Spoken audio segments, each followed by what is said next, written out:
Hello future MDs! Ito yung part 2 ng social science review natin. In case you haven't watched the part 1 yet, ilalagay ko na lang yung link sa description. We're going to answer the last 20 questions of CEM NMAT Practice Set 2019, yung social science part. I highly suggest that you try to answer the questions first. You can pause the video before I flash the answer. Then afterwards, I'll show you the answer and some concepts. Okay, let's start.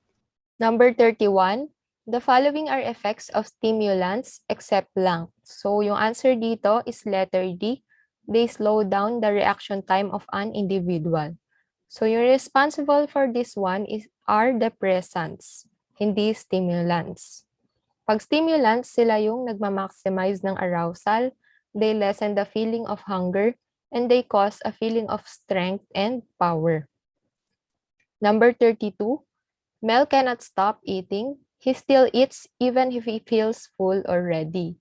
He prefers eating alone to reduce his embarrassment of eating too much. He feels guilty after consuming too much food. What disorder is he suffering from? So, yung correct answer dito is letter B, binge eating. So, ano nga ba yung mga eating disorders na nabanggit? Yung first ay yung anorexia nervosa. It is an eating disorder characterized by weight loss or lack of appropriate weight gain in growing children, difficulties maintaining an appropriate body weight for height, age, and stature, and in many individuals, distorted body image. And then yung binge eating, yung sagot kanina, a severe life-threatening and treatable eating disorder characterized by recurrent episodes of eating large quantities of food, often very quickly and to the point of discomfort. Also, a feeling of loss of control during the binge, experiencing shame, distress, or guilt afterwards, and not regularly using unhealthy compensatory measures, for example, purging, to counter the binge eating. And then yung rumination naman, it involves the regular regurgitation of food that occurs for at least 1 month. Typically, when someone regurgitates their food, they do not appear to be making an effort, nor do they appear to be distressed, upset, or disgusted. So ito yung pwedeng sinusuka or chinuchuag ulit yung pagkain or basta binabalik yung pagkain to the mouth. And then yung pika naman, an eating disorder typically defined as the persistent ingestion of non-nutritive or non-food substances for at least 1 month at an age for which this behavior is developmentally inappropriate. So for example, yung tao kumakain ng sand or ng buhok or ng kahit anong substances na inappropriate sa age niya. So for example, kumakain siya ng hilaw na bigas. So yun, pika yun. And then number 33, a mother trained her children to follow the curfew hours. Whenever they do not follow, their cell phones would be confiscated and they would see the phones placed inside a red paper bag. Because of this, whenever the red paper bag is present, they anticipated that one of them will have to give up his or her cell phone for a week. If they follow the curfew hours, however, their mother would cook their favorite snacks for a week. What is the conditioning applied in this situation? So for this one, yung correct answer is letter D, confiscation of the cell phone for rule breaking and cooking snacks for following the rules. So ito yung reward and punishment na klase ng conditioning. And then number 34, lately, Jan, a stage play actor, tends to forget her lines. She seems unable to focus and concentrate. She is having a hard time getting up each morning. She could not explain to her co-actors how less motivated she is. Which of the following conditions could the symptoms be more likely associated with? So, yung correct dito is letter A, yung low dopamine. So, ano nga ba yung dopamine and GABA? So, yung dopamine, it is responsible for allowing you to feel pleasure, satisfaction, and motivation. When you feel good that you have achieved something, It's because you have a surge of dopamine in the brain. So, yung importante dito yung feeling of pleasure, satisfaction, and motivation. Yung nagkukos nun is yung dopamine na neurotransmitter. And then having low levels of dopamine can make you less motivated and excited about things. It's linked to some mental illnesses, including depression, schizophrenia, and psychosis. Next one, ano naman yung GABA? Yung GABA is yung gamma amino butyric acid. It's a naturally occurring amino acid that works as a neurotransmitter in your brain. So yung neurotransmitter, yun yung mga chemical messengers na nasa brain natin. GABA is considered an inhibitory neurotransmitter because it blocks or inhibits certain brain signals and decreases activity in your nervous system. And then, when GABA attaches to a protein in your brain, known as a GABA receptor, it produces a calming effect. So, ito yung importante dito, calming effect. This can help with feelings of anxiety, stress, and fear. It may also help to prevent seizures. Number 35, Lynn thought that she heard her baby crying in the next room, but when she checked, her baby is actually fast asleep. This illustrates blank. So, yung correct dito is letter B, signal detection theory. So, let's define the terms here. Yung opponent process theory of color vision suggests that our ability to perceive color is controlled by three receptor complexes with opposing actions. So, yung three receptor na yon ay yung red-green, tandaan natin tong colors na to, blue-yellow complex, and then yung black-white. And then next, yung signal detection theory naman, a means to measure the ability to differentiate between information-bearing patterns called stimulus and random patterns that distract from the information o yung tinatawag na noise. So for example, yung background ng stimuli, random activity of the detection machine, and of the nervous system of the operator. Next one, top-down processing, a cognitive process that initiates with our thoughts, which float down to lower-level functions such as the senses. So kung ano yung naisip natin na process ng mind natin, nagpo-flow down yon sa senses natin. And then next, trichromatic theory of vision. There are three receptors in the retina that are responsible for the perception of color. So, meron daw receptor na green, meron ding blue, and then yung red. The combinations of these three colors produce all the colors that we are capable of perceiving. And then number 6, if a known intelligent student failed a standardized achievement test administered at the end of the school year, which of the following should be investigated? So yung correct answer dito is letter B, consistency of the test results. Number 37, Cecile's heart pounded fast and her hands started to tremble upon discovering her house was on fire. She immediately realized that fear has engulfed her due to her trembling hands and pounding heart. Which of the following theories of emotion could be best explained the experience of Cecile? So, yung correct answer dito is yung James Lange. So, ano nga ba yung mga theory na yon? Yung kay Schachter-Singer, yun yung two-factor theory of emotion. It focuses on the interaction between physical, so tandaan natin, physical arousal, and how we cognitively label that arousal.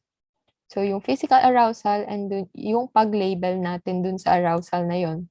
In other words, simply feeling arousal is not enough. We also must identify the arousal in order to feel the emotion. And then yung kay Cannon-Bard naman, Cannon-Bard theory of emotion or the thalamic theory states that we feel emotions and experience physiological reactions such as sweating, trembling, and muscle tension simultaneously. And then next, yung kay James Lange, witnessing an external stimulus leads to a physiological response. Your emotional reaction depends on how you interpret those physical reactions. And then yung next ay yung kay Solomon Corbett, opponent process theory, a primary A process directly activated by an emotional event is followed by an opponent process, the secondary B process, which gives rise to the opposite emotional state. So yung kanina, di ba, yung sa answer, ito yon yung James Lange. So yung nung nasunog yung bahay ng person, nagpanic siya or sabi dito, her hands started to tremble upon discovering her house was on fire. Sabi kasi sa theory ni James Lange, nakita niya na nasusunog yung bahay niya. So, nagkaroon siya ng physiological response or nagtremble, yun yung nagtremble yung kamay niya. And then number 38, what would happen if there is a failure to reuptake the excess neurotransmitter back into the presynaptic cell? So, yung mangyayari daw is, letter D, the postsynaptic neuron would get another dose of the neurotransmitter and a new nerve impulse would be made. Number 39, RJ started to drive his car and after some time, he heard an annoying sound in his car. He immediately stopped and put on his seatbelt. Suddenly, the sound stopped. This blank prompted him to always put his seatbelt on. So, nung tuwing sinusuot niya daw yung seatbelt, nawawala yung tunog. So, ito, yung answer dito is letter B, negative reinforcement. So, meron tayong tinatawag na Skinner's operant conditioning. Kapag sinabing reinforcers, those are responses from the environment that increase the probability of a behavior being repeated. Reinforcers can be either positive or negative. And then meron din tayong tinatawag na punishers. Those are responses from the environment that decrease the likelihood of a behavior being repeated. Punishment weakens the behavior. So kapag reinforcers, ini-increase niya yung behavior. Pag punishment, it weakens the behavior. So ano bang pinagkaiba? Kapag positive reinforcement, nagdadagdag ka ng something. Positive punishment, nagpo-provide ka rin ng something para ma-decrease yung behavior. Kapag negative reinforcement naman, nagre-remove ka ng something para tumaas yung probability ng behavior or para repeatedly gawin yung isang behavior. And then kapag negative punishment naman, nagre-remove ka ng something para i-weaken yung behavior. So, dun sa tanong kanina, di ba, sabi si RJ daw, tuwing nagsusuot siya ng seatbelt, nawawala yung sound. Since nare-remove yung sound, negative yon. And then, since meron siyang, nag-i-increase yung behavior niya na gawin yung something, na magsuot ng seatbelt, reinforcement yun. So, negative reinforcement. So, for example, itong picture na to, kapag positive reinforcement, para pasunurin mo yung isang aso, binibigyan mo siya ng reward or itong cookie. So, nagpo-provide ka ng something. And then, para as a reward, pwedeng tinatanggal mo yung kanyang leash para makatakbo siya freely. And then, pag punishment naman, since tumae siya sa mat, so magpo-provide ka ng something. So, ito, i-hit niya yung dog. And then, pag negative punishment naman, tatanggalin ng owner yung mat na kung saan tumai yung dog. Possible kasi na dun natutulog din yung aso, di ba? So, punishment yun for the dog. Nag-remove ka ng mat. So, yun, negative punishment siya. Number 40, Waldy is confronted with an inconsiderate superior who continuously gives him work. He reminded himself getting angry at him would not help at this point. This coping strategy is called, yung correct answer dito is letter C, emotion-focused coping. So ano nga ba tong mga terms na to? Yung calming coping, Ways to calm the physiology to reverse the stress response. Calming strategies include the following. So, gagawa ka ng something, mag-meditate ka, breathing exercises, and aromatherapy. And then yung cognitive restructuring naman, a group of therapeutic techniques that help people notice and change their negative thinking patterns. So yung cognitive restructuring techniques deconstruct unhelpful thoughts and rebuild them in a more balanced and accurate way. Next, emotion-focused coping naman yung answer natin kanina. A type of stress management that involves trying to reduce the negative emotional responses associated with stress, such as embarrassment, fear, anxiety, depression, excitement, and frustration. This may be the only realistic option when the source of stress is outside the person's control. So ito, makikita natin dun sa example kanina na yung boss niya, hindi niya naman makokontrol. So, ang ginawa niya lang, gumamit siya ng emotion-focused coping. Number 41, which of the following quotations best describes an approach avoidance conflict situation? So, yung correct answer dito is letter B. I'm caught between goodbye and I love you. So, ano nga ba yung approach avoidance? So, kapag approach, moving towards something, avoidance means moving away from it. So, yung approach avoidance conflict, it arises when a goal has both positive and negative aspects and thus leads to approach and avoidance reactions at the same time. So, yung phrase kanina, di ba, I love you and goodbye. Mahal niya yung person, pero kailangan niya magpaalam for some reasons. Okay, next, number 42. Ali is confronted with looming deadlines and uncooperative teammates at work. If she will use cognitive restructuring as her coping strategy, what will she most probably say to herself? The correct answer dito is letter A. I just have to do my best. Things will get better soon. Number 43. Which of the following statements about the nature and nurture issue of human development is false? So, yung correct dito is letter C. Maturation is largely dependent on the type of experiences an individual is exposed to. So, itong other sentences sa choices, correct yon about nature and nurture. Number 44, which of the following could be the focus of a study on the influences of nature on prenatal development? The correct answer here is letter A. Similarities among monozygotic twins separated at birth. Number 45, the statement, the cat convinced a little girl to buy him a litter box is not correct based on which rule system? So, yung correct answer is letter D, syntax. So, meron tayong branches of linguistics. Yung morphology, it is the study of words and other meaningful units of language like suffixes and prefixes. And then yung phonology naman, yun yung study ng phonemes which are speech sounds of an individual language. Yung semantics naman, about the meaning, so ito yung keyword, meaning of sentences. Someone who studies semantics is interested in words and what real-world object or concept those words denote or point to.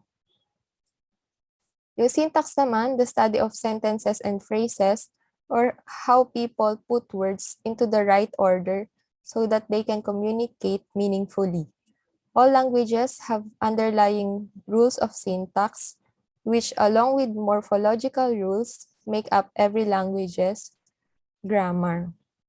So yung kanina, mali yung sinabi na cat convinced the little girl to give her a litter box kasi walang meaning yung sentence and phrase. Kasi impossible naman na sabihin ng cat dun sa little girl na bigyan siya ng litter box.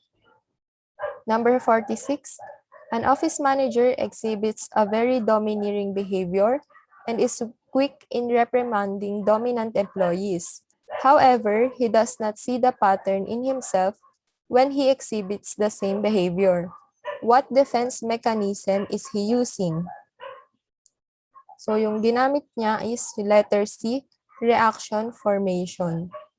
So, ano nga ba yung mga defense mechanisms? Yung displacement, a psychological defense mechanism in which a person redirects a negative emotion from its original source to a less threatening recipient that is less likely to come with repercussions. Yun, rationalization, a defense mechanism proposed by Anna Freud involving a cognitive distortion of the facts to make an event or an impulse less threatening. Reaction formation is a psychological defense mechanism in which a person goes beyond denial and behaves in the opposite way to which he or she thinks or feels. Next is intellectualization. According to Freud, involves engrossing oneself so deeply in the reasoning aspect of a situation that you completely disregard the emotional aspect that is involved. Number 47, Melissa finally said yes to Ronald to be his girlfriend. The first few months together were exciting and fun. However, after 6 months, Melissa wanted to get out of the relationship because Ronald became too possessive and jealous. He did not want Melissa to go out with her male friends and always wanted them to be together almost every day. What kind of love is illustrated in the relationship between Melissa and Ronald? So yung correct answer dito is letter C, romantic. So ano nga ba yung mga types of love and lovers? So yung agape, an altruistic, selfless love. These partners give of themselves without expecting anything in return. Then yung platonic naman, a type of love in which there is no overt sexual behavior or desire. Next, yung affectionate is the type of love that occurs when individuals desire to have the other person near and have a deep, caring affection for the person. And then yung romantic naman, intimacy and passion are components of a romantic love, but there is no commitment. So, tandaan nyo to na kapag romantic yung type of love, intimate and passionate sila sa isa't isa pero walang commitment. The partners spend much time with one another and enjoy their closeness, but have not made plans to continue no matter what. And then next, 48, in studying, RJ organizes concepts in terms of complex network of nodes, while Jerome organizes lessons from general to specific ones. What memory strategies does each one employ? So yung correct dito is letter D, RJ, hierarchical networks, and kay Jerome yung schema. So ito yung mga memory strategies. Yung schema, important in part because they help us remember new information by providing an organizational structure for it.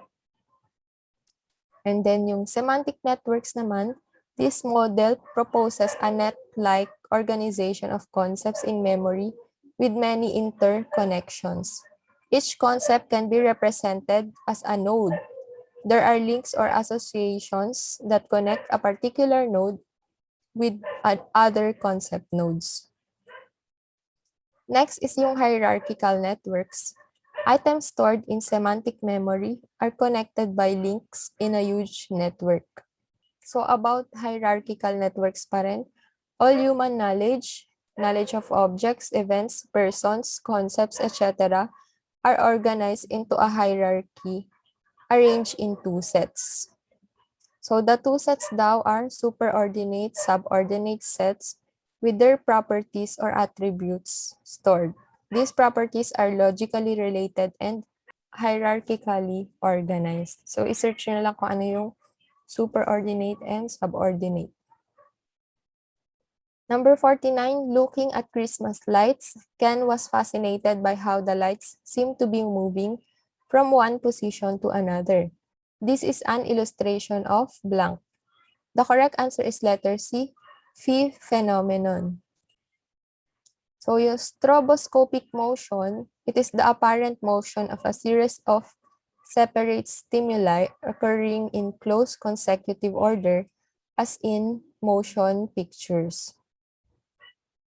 Yung autokinetic effect naman, this is where a small spot of light projected onto a screen in a dark room will appear to move even though it is still.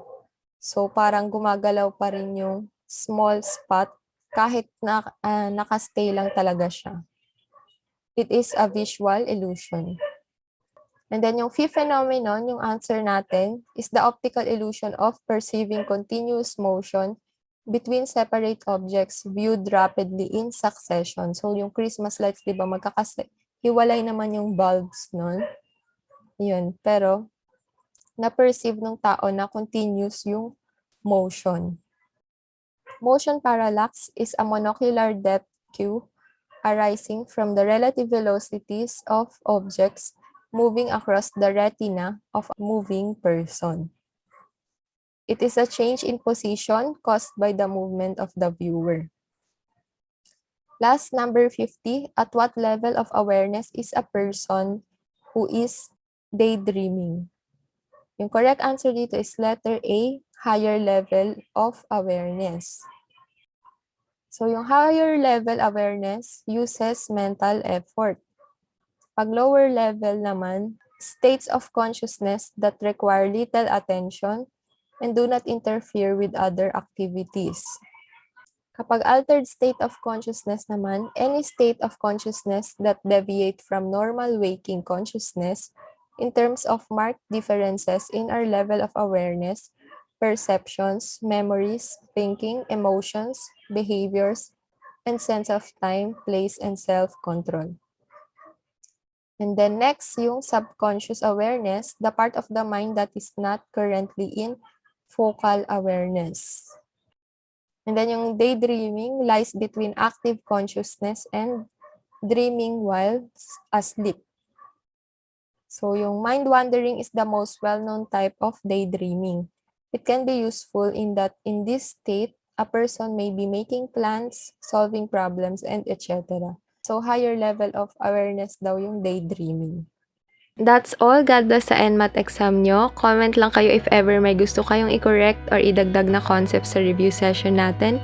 Let's help each other out. So kung may resources kayo, you can comment below the links ng review materials nyo or any tips about NMAT. Thank you so much for studying with me again. Please subscribe to this channel if this has helped you. Yun lang.